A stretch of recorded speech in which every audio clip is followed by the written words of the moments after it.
認唔認得呢條橋呢？無數電視、電影、MV 都曾經喺呢一度取景。早前恒地以天價投得中環美利道地皮，呢條旋轉樓梯唔知有冇得留低呢？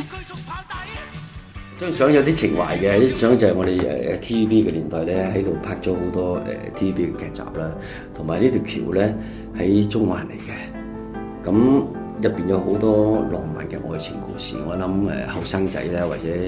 啲人拍拖咧，成日喺度坐低喺度傾偈，咁好可惜呢條橋咧，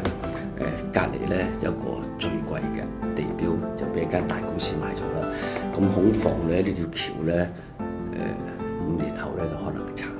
咁所以咧，我就先影咗張相先，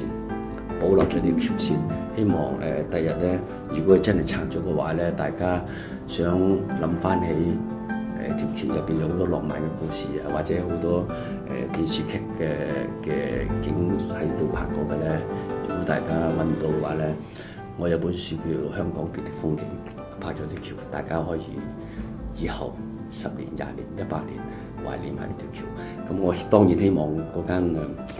好好嘅嗰間大發展商能夠保留呢條橋，一個係一個香港年青人嘅一種好好嘅浪漫。